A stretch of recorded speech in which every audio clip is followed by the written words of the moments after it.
Good morning everyone. बच्चों, आज हम कर रहे हैं कॉम्पिटिटिव एग्ज़ाम्स में क्वांट्स में आने वाला सबसे पहला चैप्टर नंबर सिस्टम। जब आप किसी भी कॉम्पिटिटिव एग्ज़ाम्स की तैयारी करेंगे या कर रहे होंगे तो उसमें अपने एप्टीट्यूड यानी मैथ्स में जो पहला चैप्टर पढ़ा होगा वो नंबर सिस्टम ही पढ़ा होगा। तो ये पहला चैप्टर है क्योंकि ये बहुत ही बेसिक, एक थोड़ा सा लेंथी चैप्टर भी है क्योंकि इसमें जो टॉपिक्स हैं वो बहुत सारे हैं।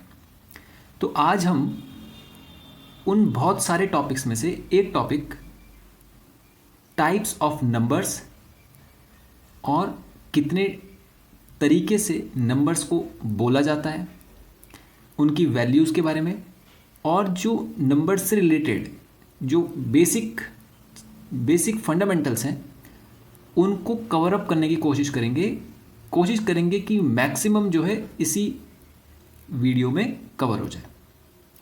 ओके, तो जो शुरू करते हैं सबसे पहले नंबर सिस्टम का पहला टॉपिक टाइप्स ऑफ नंबर से, और नंबर होता क्या है। तो बच्चों, आपने कोई भी नंबर देखा होगा तो उसमें आपने जो डिजिट देखी होंगी वो देखी होंगी 0, 1, 2, 3, 4, 5, 8, 9, और जो 10 होता है वो 1 और 0 से मिलकर बनता है। तो यानी जैसे आपने इंग्लिश में अल्फ़ाबेट्स देखे हैं A to Z और उनसे मिलकर ही सारे वर्ड्स बनते हैं, वैसे ही नंबर सिस्टम में जो नंबर्स होते हैं वो इन्हीं के कॉम्बिनेशन से बनते हैं। ओके, तो टोटल डिजिट्स जो हमारे पास होती हैं वो होती हैं 10। ठीक है, अब ये जो डिजिट्स हैं ये आपस में कंबाइंड होती हैं और नंबर्स बनाती हैं। नंबर्स दो तरीके से बनाए जाते हैं। जो एक नंबर्स तो आपने देखा होगा जो हमारे यहाँ बोलते हैं इंडिया में, जैसे 2 लाख, 3 करोड़, 5,000, 10 करोड़, ऐसा करके जो नंबर बोलते हैं, ये बोलने का जो तरीका है ये इंडियन नंबर सिस्टम कहलाता है।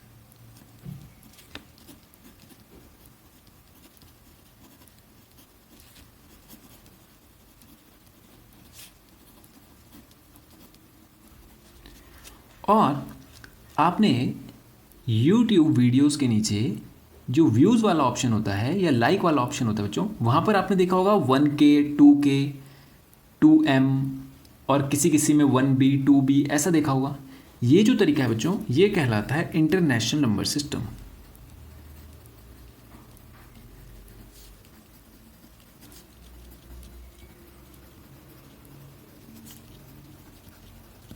ओके, इंडियन नंबर सिस्टम हमने पहले से पढ़ा है, यानी हम बचपन से इसको पढ़ते हुए आ रहे हैं। शायद हमने ये 5th या 6th से पढ़ना शुरू कर दिया होगा, या शायद उससे भी पहले से। जब आपको कोई नंबर दिया जाता था और याद होगा आपको बोला जाता था कि इसको वर्ड्स में लिखिए, तो आप क्या करते थे, इसके ऊपर इसकी प्लेस वैल्यू लिख देते थे। 1s, फिर 10s, फिर 100, फिर 1000, फिर 10,000, फिर लाख, फिर 10 लाख, उसके बाद करोड़ आता था, फिर 10 करोड़ आता था, फिर अरब आता था, फिर 10 अरब, फिर खरब। तो आपने देखा ये जो नंबर सिस्टम है, ये जो हम आज तक पढ़ते आए हैं इंडिया में, ये कहलाता है इंडियन नंबर सिस्टम, जिसमें पहला जो ग्रुप बनता है वो 100 तक का बनता है। 1s, 10s, 100, आपने कॉमा लगाया 3 डिजिट के पहले, फिर आपने 1000 वाले ग्रुप को एक साथ रख कर दिया, लाख वाले ग्रुप को एक साथ कर दिया। तो इसमें पहला जो कॉमा लगता है वो 3 डिजिट पे लगता है, उसके बाद 2 डिजिट्स एंड सो ऑन से चलता जाता है। ये हो गया बच्चों इंडियन नंबर सिस्टम, ये तरीका जो हम लोग यूज़ करते हैं। ओके, अब जो इंटरनेशनल नंबर सिस्टम है उसका पैटर्न थोड़ा सा अलग होता है।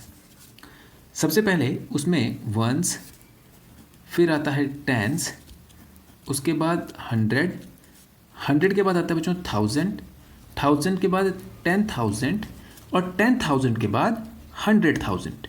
ये चीज़ यहाँ पर से डिफरेंस आना इसमें शुरू हो जाता है इंडियन नंबर सिस्टम के कंपैरिजन में। आपने देखा इंडियन में हम 1000 10,000 के बाद लाख बोलते थे, जबकि यहाँ पर हम लोग 100,000 तक जा रहे हैं। 100,000 के बाद होता है बच्चों मिलियन, 10 मिलियन, उसके बाद 100 मिलियन, फिर बिलियन, 10 बिलियन, फिर 100 बिलियन, उसके बाद ट्रिलियन, 10 ट्रिलियन और फिर 100 ट्रिलियन। आप देख रहे होंगे यहाँ पर जो ग्रुप बन रहा है वो हर बार 3 का ग्रुप बन रहा है। देख रहे हैं आप, 1 10 100, फिर 1000 10,000 100,000, मिलियन 10 मिलियन 100 मिलियन। इसमें 3 के ग्रुप बनते हैं, कोई भी ग्रुप 3 का ही बनता है। इंडियन नंबर सिस्टम में पहला 3 का बनता था, बाकी दोनों के बनते थे, ये डिफरेंस है। अब इसको लिखने का तरीका क्या है देखिए। सपोज कीजिए हमें एक नंबर दिया गया 4 5 9 6 7 2 5 4 3 2 1। आपने इसके ऊपर प्लेस वैल्यू लिखी, ones, tens, 100, 1000, 10,000, then 100,000, then million, 10 million, 100 million, फिर बिलियन और फिर 10 बिलियन। तो आप बच्चे क्या करेंगे, ग्रुप बना देंगे 3 डिजिट्स के। भाई आपने देखा 1 टेंस 100 को आपने एक साथ लिखा, 1000 का ग्रुप एक हो गया, मिलियन का ग्रुप एक हो गया और बिलियन का ग्रुप में केवल यहाँ पर 2 डिजिट्स हैं। इसमें से एक डिजिट मैं और इसमें डाल देता हूँ और यहाँ पर लिख देता हूँ 100 बिलियन। अब इसको कैसे लिखेंगे बच्चों, देखिए यहाँ से पढ़ना शुरू करते हैं। पहले ग्रुप के पूरे नंबर को एक साथ पढ़िए। 145 क्या लिखेंगे, 145 और ग्रुप कौन सा है, बिलियन। उसके बाद 962, उसके बाद ग्रुप कौन सा है ये, 967 मिलियन। उसके बाद 254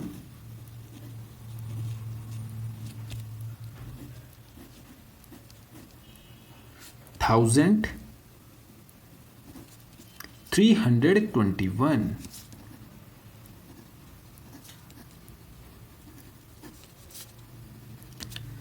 ये होता है इसको करने का तरीका, ठीक है।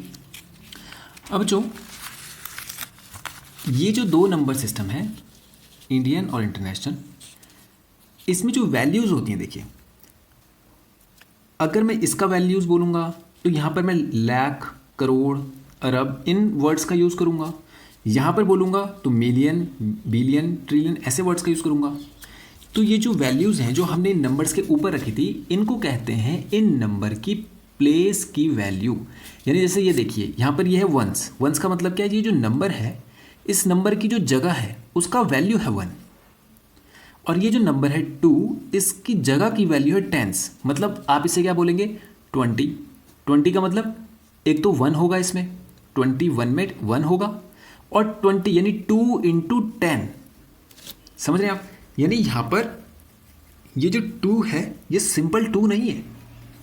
ये जो 2 है अगर आपने इसे 2 बोल दिया तब तो ये यहाँ पे आना चाहिए था, लेकिन अगर ये यहाँ पर आया है तो इसका मतलब इस नंबर का जो प्लेस है वो टेंस का है, तो ये 2 नहीं है, ये यहाँ पर 20 है। और इसके साथ जब 1 ऐड हुआ होगा तब ये 21 हुआ होगा। समझ रहे आप, तो ये जो वैल्यूज है इनके ऊपर लिखा हुआ, ये इन जगह की वैल्यू है जिस जगह पर ये नंबर लिखे हुए हैं, तो इन्हीं को कहते हैं इनकी प्लेस वैल्यू। ओके, ये होती है इनकी प्लेस वैल्यू। प्लेस मतलब जगह की वैल्यू। तो जैसे सपोज कीजिए मैं आपसे पूछूंगा यहाँ पर जो ये नंबर है 5, इसकी प्लेस वैल्यू क्या है, तो आप बोलेंगे 5 और उसके ऊपर क्या लिखा हुआ है 100। या सिंपल ऐसा भी बोल सकते हैं आप, जिसके बारे में पूछा गया है वो नंबर, उसके आगे उतने 0 लगा दीजिए जितने डिजिट और आगे उसके आ रहे हैं। जैसे मैं 4 का प्लेस वैल्यू बोलूँगा तो आप 4 10,000 है तो 1 2 3 4 0 लगा दीजिए तो 40,000 हो जाएगा। ओके, तो वैसे ही अगर मैं यहाँ पर पूछूँ आपका इसका प्लेस वैल्यू, तो आप 2 जो है वो 100,000 वाली पोजीशन पर है। ओके, तो आप क्या करेंगे, 2 1 2 3 4 5 0 इसके आगे लगा देंगे, ये इसकी प्लेस वैल्यू हो जाएगी। 1 2 3 4 5 0 लगा देंगे। ठीक, ठीक है। अब बच्चों ये जो वैल्यूज़ मैं बोल रहा था वंस, ONES वंस, फिर बोल रहा था टेंस, हंड्रेड्स। लेकिन आपने किसी नंबर में ऐसा भी देखा होगा 452.349 ऐसा करके भी देखा होगा।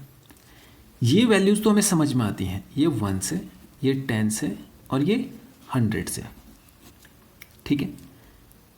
लेकिन ये इधर वाली वैल्यूज़ को क्या कहते हैं?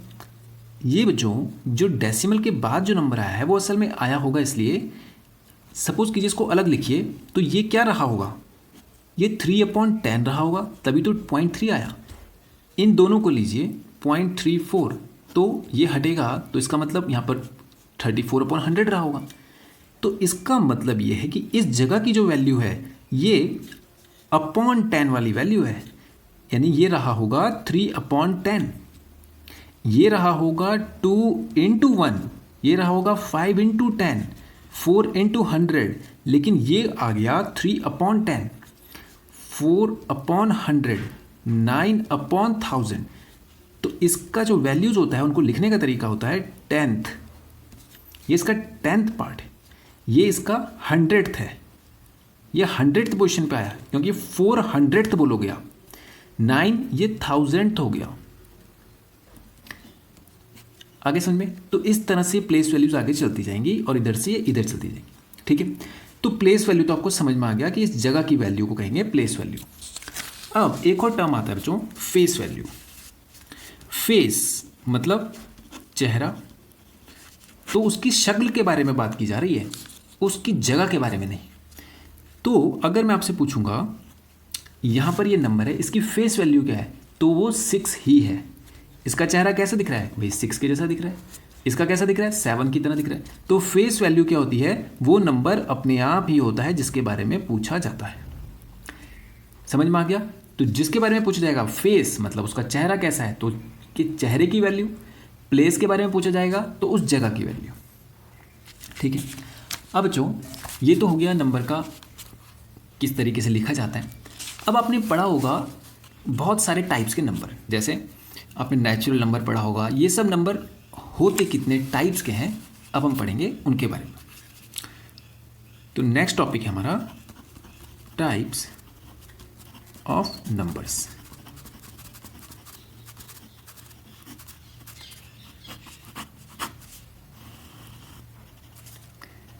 ठीक है बच्चों, अब पहला जो आपने नंबर पढ़ा होगा वो पढ़ा होगा बच्चों होल नंबर्स, या इससे भी पहले हम लगा देते हैं नेचुरल नंबर।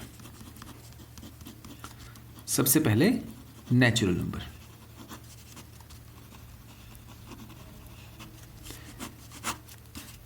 ये वो नंबर्स हैं जो 1 से शुरू होते हैं, 1 2 3 4 5 and so on up to चलते जाते हैं।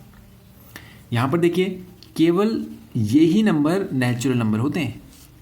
आप देख रहे हैं 1 से शुरू हो रहा है, इसमें कोई नेगेटिव कोई पॉजिटिव ज़ीरो नहीं है, ये बात ध्यान देंगे आप।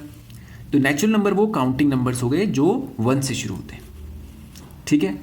अब करते हैं इसका second, whole numbers.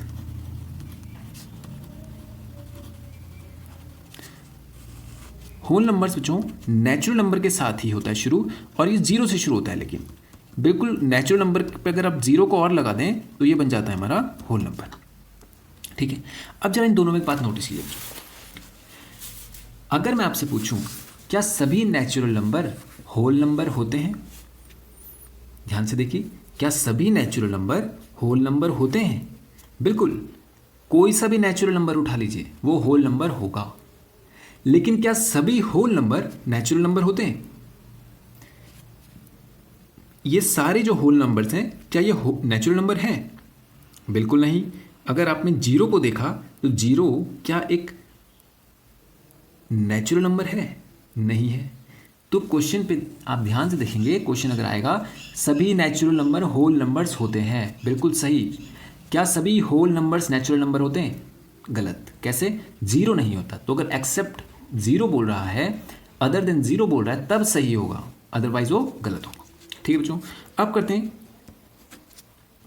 Natural number, whole number, even number.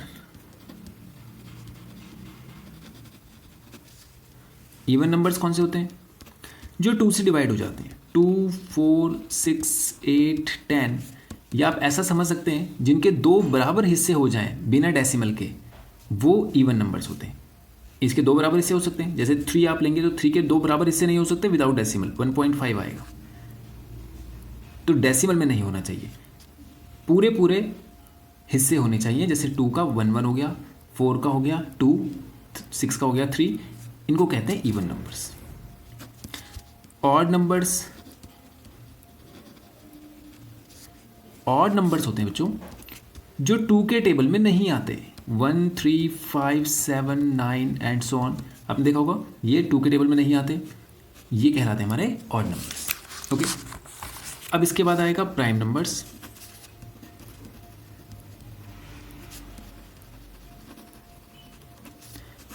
Prime number की प्रॉपर डेफिनेशन होती है बच्चों,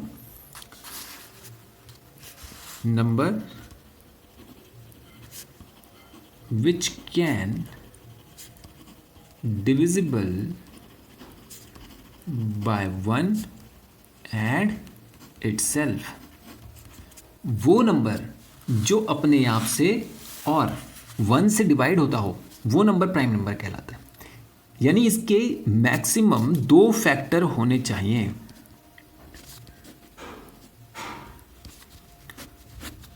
और इसको अगर मैं जनरल तौर पे कहूँ तो आप ऐसे नंबर को प्राइम नंबर कहेंगे जो केवल अपनी टेबल में आता होगा। ओके, जैसे सपोज कीजिए 2, 3, 4, 5, 7, 9, 11। आप देखिए 2 किसी और की टेबल में आता है, बिल्कुल आता है, 1 की टेबल में आता है, 1 2 से 2।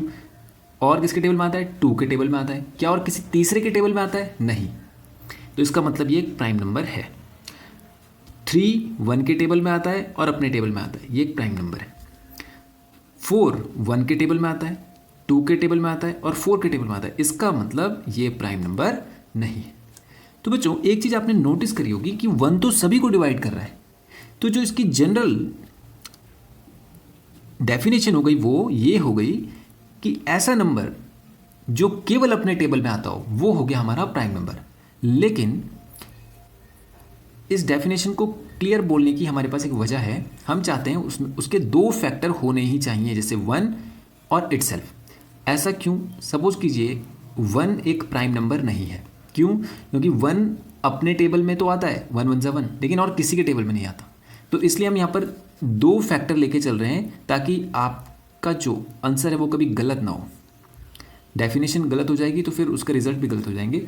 तो ऐसा नंबर जिसके 2 फैक्टर होने ही चाहिए मैक्सिमम, वो भी, तो वो नंबर प्राइम नंबर कहते हैं। अब देखिए 7 प्राइम नंबर है, 9 प्राइम नंबर नहीं है क्योंकि ये 1 से डिवाइड होता है, 3 से डिवाइड होता है और 9 से डिवाइड होता है। 11 एक प्राइम नंबर है। अब बच्चों एक चीज़ नोटिस कीजिए, यहाँ पर सभी नंबर्स 2 को छोड़ दिया जाए तो सभी नंबर्स जो प्राइम है वो ऑड है। दिख रहा है आपको? तो मैं आपसे एक क्वेश्चन पूछता हूं, क्या सभी ऑड नंबर प्राइम होते हैं? 2 को छोड़कर क्या सभी ऑड नंबर प्राइम होते? सोचिए, सभी ऑड नंबर प्राइम होते हैं? नहीं होते। 9 एक ऑड नंबर है लेकिन ये प्राइम नहीं है। अब मैं बोलूं कि सभी प्राइम नंबर 2 को छोड़कर ऑड होते हैं। सभी प्राइम नंबर 2 को छोड़ दिया जाए तो ऑड होते हैं। बिल्कुल सही। आप देखिए 2 को अगर आप छुपा दें तो जितने प्राइम नंबर आपको आगे मिलेंगे वो सारे के सारे ऑड ही होंगे। तो सारे ऑड प्राइम नंबर नहीं होते, लेकिन 2 को छोड़कर सभी प्राइम नंबर ऑड होते हैं। ठीक है। अब एक क्वेश्चन बच्चों, इस प्राइम नंबर को पहचानने का कोई फॉर्मूला नहीं है पर्टिकुलर कि आप किसी फॉर्मूले में वैल्यू रखें और प्राइम नंबर आ जाए। लेकिन अगर आपको प्राइम नंबर पहचानने के लिए बोले कि बताइए क्या ये नंबर प्राइम नंबर है, तो आप उसका स्क्वायर रूट निकाल सकते हैं। ओके, और उसके बाद उसके स्क्वायर रूट जो आएगा उसका, उससे नीचे के जितने फैक्टर होंगे प्राइम फैक्टर, उनसे उस नंबर को चेक करेंगे। जैसे सपोज कीजिए मैं एक नंबर ले लेता हूँ 71, क्या प्राइम है चेक करते हैं, इसका स्क्वायर रूट निकालते हैं। तो इसका नज़दीकी जो नंबर होता है जिसका स्क्वायर रूट होता है वो होता है 9 9 जा 81, 8 8 जा 64, तो यानी ये 8 पॉइंट समथिंग आएगा। तो 8 से नीचे के प्राइम नंबर सारे बोल दीजिए आप, कौन कौन से होंगे। एक तो 7 होगा, एक 5 होगा, 3 और 2। क्या ये इनमें से किसी का फैक्टर है? 7 इसका फैक्टर है? नहीं। 5 है इसका फैक्टर? नहीं। 3 भी नहीं है, 2 भी नहीं है। इसका मतलब अगर किसी नंबर को आपने पहचानना है वो प्राइम नहीं है या है, तो आप इस तरीके से पहचान सकते हो। ओके, आपने इसका स्क्वायर रूट निकाला, उससे नीचे के सारे प्राइम नंबर ले लिए और उन प्राइम नंबर से चेक किया क्या ये उनका फैक्टर हो सकता है या इनका ये मल्टीपल है। अगर नहीं है तो ये एक प्राइम नंबर है, अदरवाइज ये प्राइम नंबर नहीं होगा। ओके, अब चलते हैं बच्चों, नेक्स्ट जो हमारे पास नंबर है वो है कंपोजिट नंबर।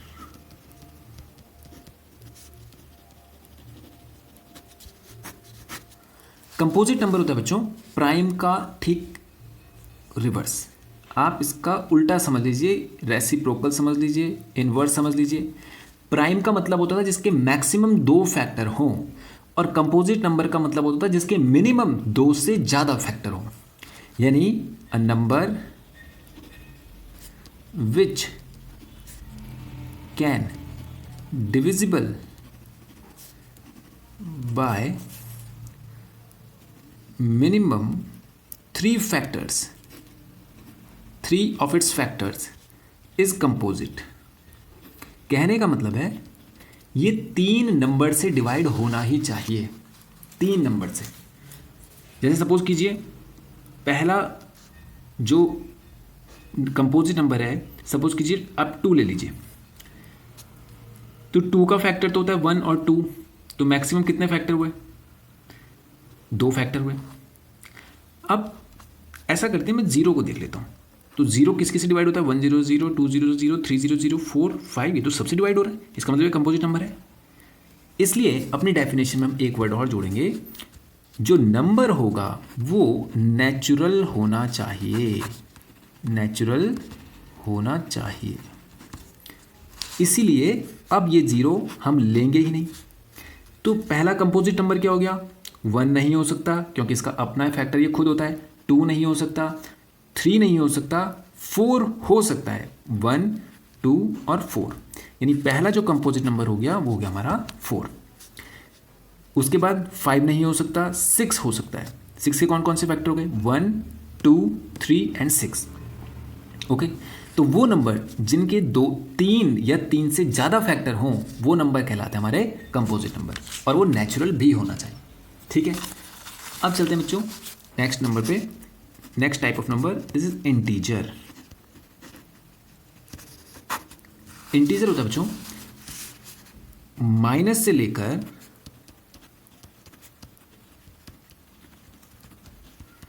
प्लस तक के सारे नंबर क्या कहलाते हैं हमारे? इंटीजर।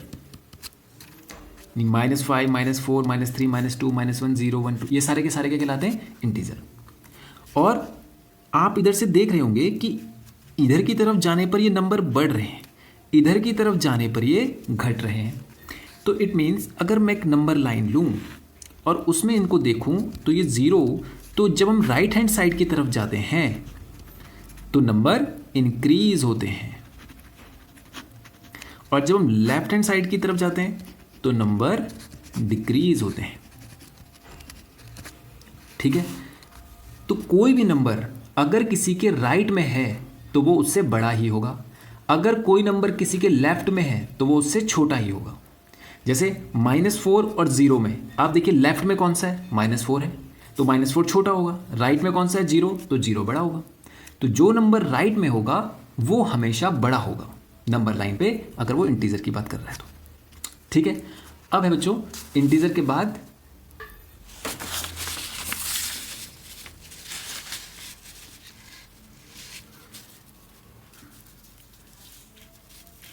अब आता है बच्चों इंटीजर के बाद एक नेक्स्ट टाइप का नंबर आपने सुना होगा, fraction.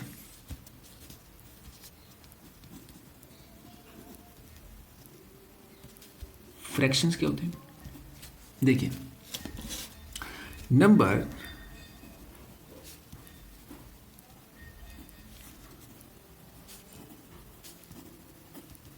which can be represented by p upon q and q is not equals to 0, they are fractions. जैसे आप देखिए 5/4, ये p हो गया, ये q हो गया, तो p अपॉन q से दिखा रहे हैं और q 0 नहीं होना चाहिए. सपोज कीजिए ऐसा एक नंबर बोलेगा 5/0, तो ये फ्रैक्शन नहीं होगा.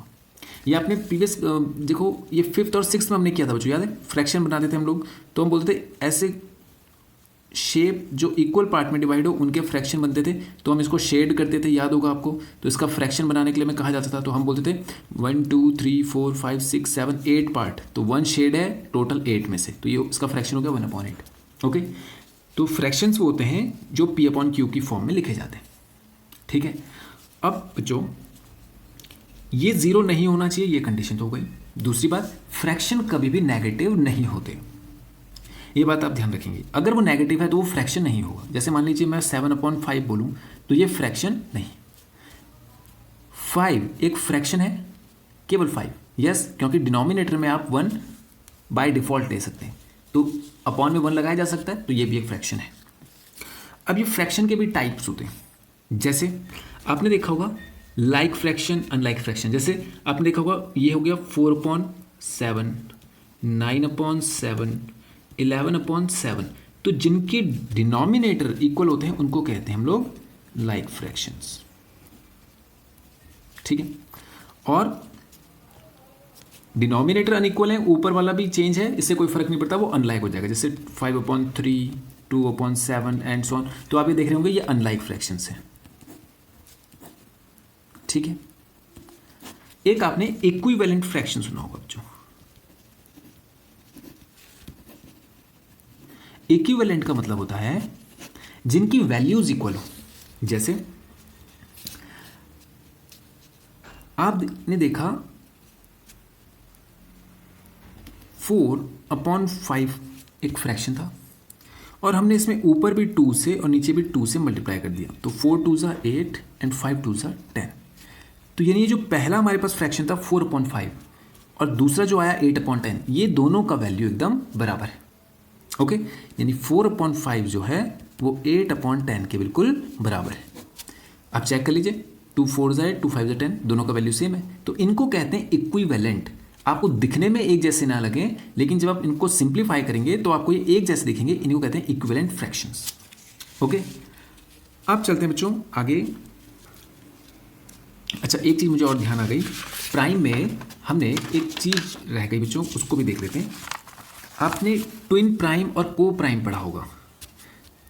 एक होता है को प्राइम. को प्राइम का मतलब होता है जैसे मान लीजिए 2 प्राइम नंबर्स का पेयर है, तो अगर इन दोनों का फैक्टर 1 हो, मतलब अगर इन दोनों को कोई एक नंबर डिवाइड ना कर पाए 1 के अलावा, तो वो नंबर कहलाते हैं को प्राइम. जैसे मैं ये कहना चाह रहा हूँ, आप देखिए कोई ऐसा नंबर है जिसके टेबल में ये भी आता हो और ये भी आता हो. जैसे ये वाला है, देखिए 6 और 4, 2 3 जा 6 और 2 2 जा 4, तो 2 के टेबल में तो दोनों आते हैं, तो ये को प्राइम नहीं है. यानी कि एक बात ध्यान दीजिए, 9 एक प्राइम नंबर नहीं है, तो इससे फर्क नहीं पड़ता. ये दोनों एक दूसरे के लिए प्राइम की तरह बिहेव करें, वो कहलाते हैं को प्राइम. जैसे आप देखिए, मैं 2 से 3 से इसे डिवाइड कर सकता हूँ पर इसे नहीं कर सकता हूँ, तो ये एक को प्राइम का पेयर हो गया. ठीक है, यानी ऐसा नंबर जिनमें क्या होना चाहिए, इनका फैक्टर 1 ही हो, 1 के अलावा कोई ना हो, ऐसे नंबर कहलाते हैं हमारे को प्राइम. और ट्विन प्राइम किसे कहते हैं? ट्विन प्राइम में जब दोनों प्राइम हो, जैसे मान लीजिए 3 एंड 5, ये दोनों ही प्राइम है, ट्विन प्राइम. लेकिन एक बात और ध्यान देनी बच्चों, इनके बीच का जो डिफरेंस है वो कितना आ रहा है, 2. इनके बीच का डिफरेंस भी होना चाहिए सेम. जैसे सपोज कीजिए, तो बच्चों देखिए 3 और 5 हमारा ट्विन प्राइम होगा. 2 और 3 भी तो हो सकता है, ये भी दोनों प्राइम है, लेकिन इनके बीच में गैप जो है वो 2 यूनिट्स का नहीं है. तो 3 5 हमारा हो जाएगा और इसके अलावा आप ऐसे नंबर देखिए जिनमें गैप 2 का और दोनों प्राइम हो, जैसे 41 और 43 देखिए, ये दोनों प्राइम है और इनमें गैप भी कितने का है, 2 यूनिट्स का है, ठीक है। या 17 और 19 देखिए, 17 19 में भी 2 का गैप है। तो ऐसे नंबर कहलाते हैं हमारे ट्विन प्राइम। ओके, अब अपने टॉपिक पे वापस आ जाते हैं। ठीक है, तो ये बच्चों आपको पता चला फ्रैक्शंस क्या होते हैं, लाइक फ्रैक्शन, इक्विवेलेंट फ्रैक्शन, ठीक है। अब इसके बाद आता है बच्चों rational number.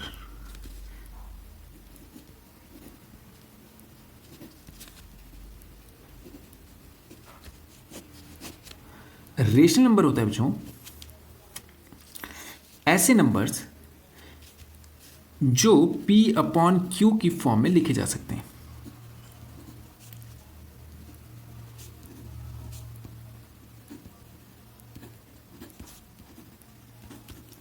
And Q is not equals to 0। Q 0 नहीं होना चाहिए। तो फिर ये फ्रैक्शन से अलग कैसे हो गए? जो रेशनल नंबर होता है बच्चों, दे कैन बी इंटीजर्स, मतलब ये नेगेटिव में भी हो सकते हैं, जबकि फ्रैक्शन में हमने पढ़ा था they only can be positive integers. ठीक है, ये दोनों में बेसिक फर्क है। तो रेशनल नंबर भी क्या होता है, जैसे 3/5, 7/6, -8, -9/10, ये सब आपके रेशनल नंबर हैं। इसमें अपॉन में 1 लगा सकते हैं। ओके, तो ये बेसिक डिफरेंस है दोनों में कि ये नेगेटिव में लिखे जा सकते हैं जबकि ये नेगेटिव में नहीं लिखे जा सकते। अब देखिए बच्चों, रेशनल नंबर में एक टर्म आती है, ये P/Q में लिखे जा सकते हैं and they are non terminating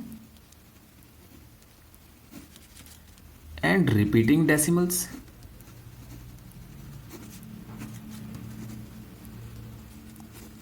it means जैसे सपोज कीजिए ये 2.3333 ऐसा चलता जा रहा है, ये भी रेशनल नंबर है, लेकिन शर्त ये है ये जो डेसिमल के बाद ये खत्म नहीं हो रहा है, ये रिपीट होता रहना चाहिए।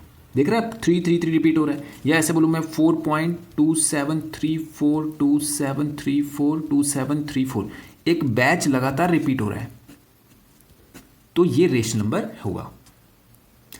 तो ऐसे नंबर्स जो नॉन टर्मिनेटिंग हो, रिपीटिंग हो, वो रेशनल नंबर होते हैं। और अगर वो नॉन टर्मिनेटिंग है, तो अगर वो टर्मिनेटिंग है, they can be terminating decimals,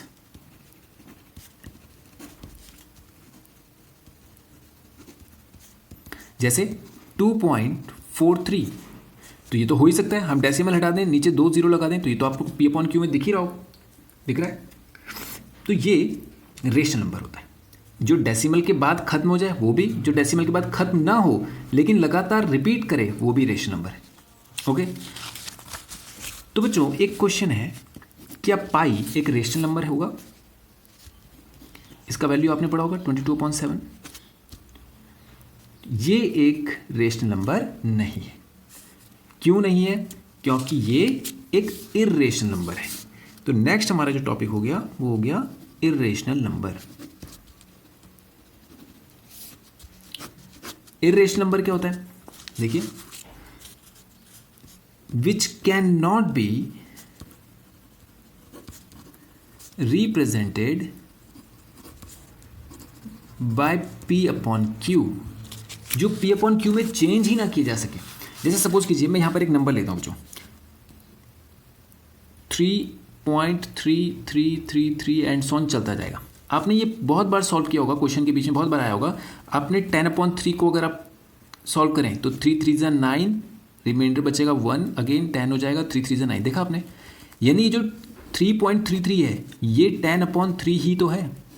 तो यानी ये डेसिमल वाले नंबर तो रिप्रेजेंट किए जा सकते हैं P/Q में, लेकिन कोई ऐसा नंबर है जो P/Q में रिप्रेजेंट नहीं किया जा सकता, वो होते हैं हमारे इर्रेशनल नंबर। जैसे आप देखिए, मैं एक नंबर लेता हूँ 2.34579125890712। ये जो नंबर है ये कहीं पर भी रिपीट नहीं हो रहा है। रिपीट मीन्स लगातार एक बैच रिपीट हो जाए या कोई डिजिट ही लगातार रिपीट हो। ऐसा नहीं कि यहाँ पर आपने देखा 2 है, यहाँ पर भी 2 है, ये रिपीटेशन नहीं कहलाएगा। रिपीटेशन का मतलब कोई सर्टेन बैच होना चाहिए। जैसे यहाँ पे 2734 2734 सर्टेन बैच रिपीट हो रहा था, यहाँ पर कोई रिपीटेशन नहीं है और ऊपर से खत्म भी नहीं हो रहा है। तो ऐसे non terminating and non repeating decimals को ही कहते हैं हम लोग क्या, irrational number. Okay, non terminating and non repeating decimal जो है वो कहलाते हैं हमारे इर्रेशनल नंबर। ठीक है, तो ये कौन से नंबर होते होंगे? ये नंबर होते हैं बच्चों जैसे कि रूट के अंदर एक नॉन परफेक्ट स्क्वायर नंबर, √7, √11, ये रूट के अंदर जब इनको हम एक्सपेंड करते हैं तो ये नॉन टर्मिनेटिंग ऐसे बनते हैं कि डेसिमल के बाद ना तो खत्म होते और ना ही रिपीट करते हैं। ये कहलाते हैं हमारे इर्रेशनल नंबर। और जो पाई है वो भी है बच्चों इर्रेशनल नंबर, क्योंकि पाई का वैल्यू 22.7 नहीं होता, ये इसके सिमिलर वैल्यू होता है। जैसे आपने देखा होगा 3.14 बोलते हैं, तो पाई का वैल्यू डेसिमल के 2 प्लेसेस तक तो सेम चलता है, लेकिन उसके बाद ये अलग हो जाता है। और 22.7 का वैल्यू भी 3.14 के समथिंग चलता है। फिर अगर आप 22.7 करेंगे, आप खुद ही सोचिए, 7 3 ज़ा 21, रिमाइंडर बचेगा 1, पॉइंट लगाऊंगा, 7 1 ज़ा 7, 3 बचेगा, 7 4 ज़ा 28, फिर 2 7 2 ज़ा 14, ऐसा चलता जाएगा। 14 के बाद हो जाएगा 6 60, 7 8 ज़ा 56, बचेगा 4, फिर 7 5 ज़ा 35, फिर बचेगा 5, 7 7 ज़ा 49, फिर आ जाएगा 1, फिर बचेगा हो जाएगा 10, फिर 7 1 ज़ा 7, फिर 3, 7 4 ज़ा 28। आप देख रहे हैं रिपीटेशन शुरू हो चुका है। 1 4 किसके बाद 2 8। तो ये नंबर जिसमें रिपीटेशन हो रहा है 22.7 में, ये इर्रेशनल, ये इर्रेशनल कैसे हो सकता है? इसमें तो रिपीटेशन शुरू हो चुके हैं। इसका मतलब ये वैल्यू इसलिए लिया गया क्योंकि पाई का जो वैल्यू होता है वो डेसिमल के 2 प्लेसेस तक तो बिल्कुल 22.7 के जैसा होता है। तो इसलिए ईजी करने के लिए इसको ऐसा बोल दिया जाता है, जबकि वास्तव में पाई का वैल्यू क्या होता है, एक इर्रेशनल नंबर होता है। तो अगर क्वेश्चन आ जाए क्या पाई रेशनल है या इर्रेशनल है, तो पाई एक इर्रेशनल नंबर है। ठीक है, अब बच्चों जितने नंबर हमने अभी तक पढ़े हैं, जितने भी नंबर, वो सारे नंबर जो होते हैं वो बच्चों रियल नंबर का पार्ट है। किसका पार्ट है? Real number. रियल नंबर का मतलब है ये नंबर आपकी कैलकुलेशन में जो भी आपने आज तक क्वेश्चन सॉल्व किए हैं उनमें कैसे ना कैसे करके आ ही जाते हैं। लेकिन एक नंबर होता है जिसको हम कहते हैं इमेजिनरी नंबर।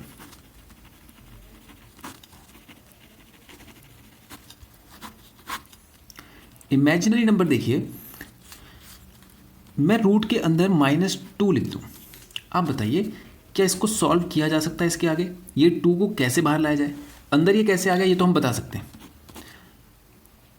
या ऐसे आया होगा 5 - 7 करके, लेकिन इसको बाहर कैसे लाया जाए? तो इसका सॉल्यूशन हमने फिर अपने हिसाब से बनाया और हमने इसको एक वैल्यू ले लिया कि इसको 2 × -1 ले लेते हैं, और 2 × -1 जो है इसको मैं √2 × √-1 लिख सकता हूँ। ठीक है, तो ये जो -1 का वैल्यू है इसको हमने एक टर्म से डिफाइन किया जिसको हम कहते हैं आयोटा। तो ये आयोटा का वैल्यू जो हो गया ये हो गया रूट में -1, या आयोटा स्क्वायर जो हो गया ये हो गया हमारे पास 1 -1। आयोटा स्क्वायर कितना हो गया? -1। तो फिर हमने इसको सॉल्व करने के लिए ट्रिक लगाया और इसको हमने लिख दिया √2, और ये -1 जो था इसको आयोटा लिख दिया तो √2 आयोटा। ठीक है, तो ये नंबर जो हमारे कहलाते हैं ये कहलाते हैं इमेजिनरी। जितने आपने पढ़े हैं वो सब रियल नंबर के पार्ट हैं, लेकिन जो ये वाला नंबर है ये कहलाता है हमारा इमेजिनरी नंबर। ठीक है, अब इसी में एक नंबर और बनता है बच्चों, वो कहलाता है कॉम्प्लेक्स नंबर। कॉम्प्लेक्स नंबर का मतलब जैसे कि मान लो मैं लिख दूं 3 आयोटा + 7। आप देख रहे होंगे एक इसमें पार्ट है, ये जो नंबर है ये तो रियल नंबर दिख रहे हैं आपको, 3 और 7 तो रियल है, लेकिन ये जो आयोटा है ये इमेजिनरी नंबर है। तो यानी ये पार्ट हो गया आपका रियल पार्ट और ये पार्ट हो गया आपका कैसा? Imaginary part. तो इमेजिनरी और प्लस रियल पार्ट का जो कॉम्बिनेशन होता है वही कहलाता है हमारा कॉम्प्लेक्स नंबर। ठीक है, तो समझ में आ गया आपको इमेजिनरी नंबर क्या है? इमेजिनरी नंबर तो सिंपल, जैसे √-2, √-7, √-4, तो ये सब हो गए आपके इमेजिनरी नंबर। लेकिन जो कॉम्प्लेक्स नंबर होगा वो इमेजिनरी प्लस रियल, इन दोनों का कॉम्बिनेशन होगा। ओके, तो बच्चों ये था इस नंबर सिस्टम के टाइप्स ऑफ नंबर का बिल्कुल बेसिक्स। कौन कौन से टाइप के नंबर होते हैं ये आपको ध्यान रहना चाहिए। इसमें से क्वेश्चन बन सकते हैं। सपोज कीजिए ऐसा बोल दे कि सबसे पहला प्राइम नंबर बताइए, तो 2 एक प्राइम नंबर है, 2 ही अकेला इवन प्राइम नंबर है। तो ऐसा भी कह सकते हैं, भाई बताइए जो अकेला इवन प्राइम नंबर हो वो कौन है। अकेला इवन प्राइम नंबर वो 2 ही है, क्योंकि 2 के अलावा कोई भी नंबर प्राइम नहीं हो सकता अगर वो इवन है तो, क्योंकि 2 तो उसका फैक्टर होगा ही। तो ऐसे बहुत सारे क्वेश्चन इनसे बन सकते हैं। तो यह चैप्टर आपको ध्यान रखना बहुत ज़रूरी है। तो बच्चों आज के लिए करते हैं इतना ही। अब इससे रिलेटेड क्वेश्चंस और एक नया टॉपिक लेकर आएंगे नेक्स्ट वीडियो में। तब तक के लिए थैंक यू।